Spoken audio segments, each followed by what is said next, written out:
regulated states. You may not be surprised, again, New York could be listed. And there are some states that have very little regulation. Now there is much more national legislation than there used to be, legislation and regulation than there used to be 50 years ago. But a whole lot really depends on what state you're in.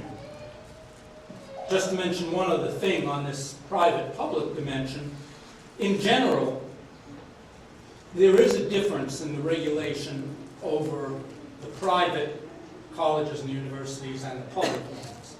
In general, the regulation is a bit heavier and more extensive for the public institutions than it is for the private ones.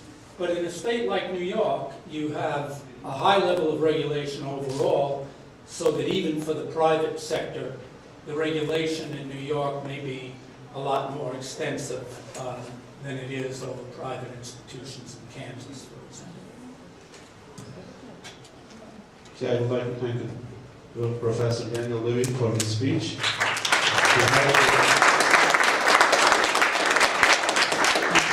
Unfortunately, he has time difficulty, so he should leave. We really thankful. Throw me out? Okay. I have 15 minutes. Sure. Now, actually, I would like to introduce Ambassador Gosende. He is actually Vice Chancellor of International Programs in SUNY System Administration. We can say maybe he's also Turkish because many times he was in Turkey. He has a very close relations with our university president, with the member of the Higher Education Council. So actually, I would like to, I'm invited to introduce him to you, Ambassador.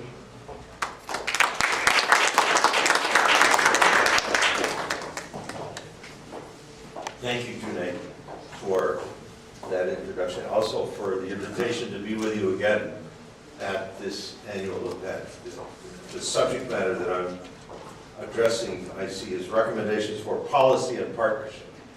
I can address the second one of those better than I do the first one of those, but I'll say a couple words on policy. One thing I think that is in the background that all of us should be aware of about policy here in the state of New York is that there has been a long tradition here of trying to support access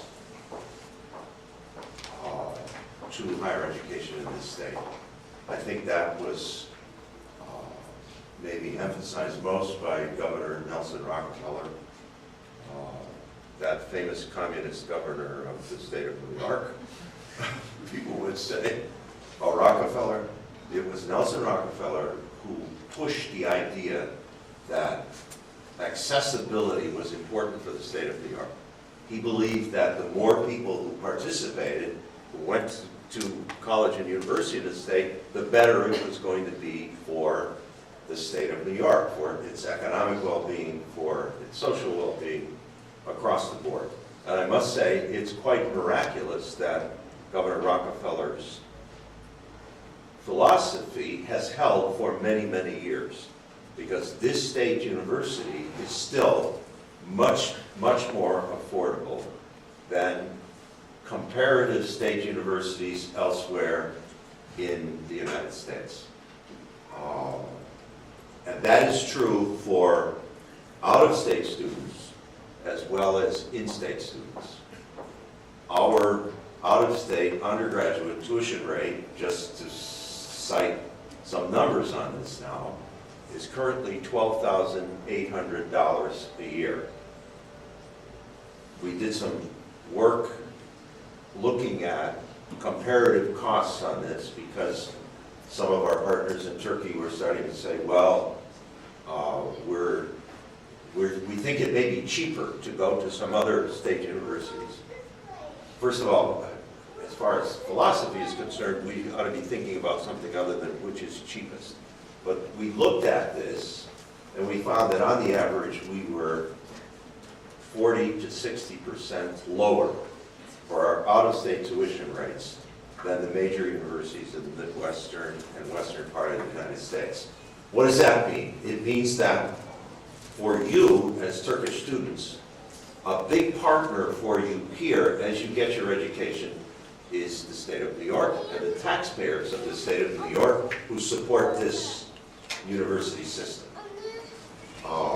Professor Levy has said that we're seeing more privatization, and that I very much agree is true, but we saw a whole bunch of publicization this last fall when SUNY's enrollment increased by 25,000 students over what it had been the previous year.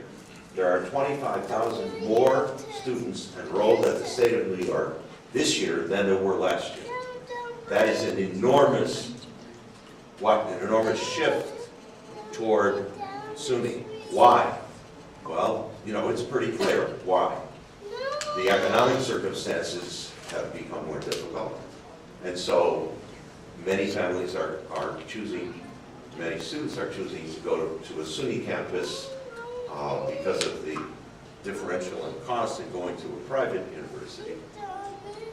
That creates a big dilemma for the state of New York and for our university system. Because though we got 25,000 more students, we are looking at nearly a 27% cut in the support coming from the state to the university system. So we're in a very serious dilemma. And all the implications for that are bad. They're bad in terms of how many, in terms of course offerings, they're bad in terms of class size, they're bad in ways that we all know, are not healthy. So, what is the answer to this? The answer to this is hopefully we're going to climb out of this economic situation we're in. We're going to see tax revenues increase again. We're going to see the state able to bear more of the cost than in the past. Now, public higher education in the state of New York is a bit strange even when compared to other states. The State University of New York was founded in 1948. That is late for major state universities in America, late by 80 to 100 years. That was a direct result of when most of the land-grant universities were established in other parts of the country. In those other parts, there was no well-established private education system. That was not true in New York. So the major land-grant campus in the state of New York is a university called Cornell. Well, most everyone thinks that Cornell is a private university. And that is not quite true, because 40% of Cornell's enrollment is at the SUNY piece, or the public land-grant part of Cornell. When we want to get Cornell people upset, we call them SUNY Ithaca. But 40% is a lot. The College of Agriculture and Life Science, the College of Industrial and Labor Relations, College of Veterinary Science, and the College of Human Ecology are places at Cornell where students study at SUNY rates. That's, again, access. Also, when the State University of New York was finally allowed to be established, what was holding this up? The private universities did not want to see a large publicly funded state university that was going to accept students at low rates, because they saw that as competition. After World War II, the demand for public higher education, in large measure driven by something called the GI Bill of Rights. After World War II, we passed legislation that gave veterans returning from the war scholarships to go to college. The demand was so great that the private universities in this state could no longer prevent the establishment of SUNY. So SUNY was established. But at that same time, the Bundy legislation was passed. Bundy legislation provides for subsidies for private universities who educate students in this state. So what a mixture there is here of public and private activity as far as public higher education is concerned. that is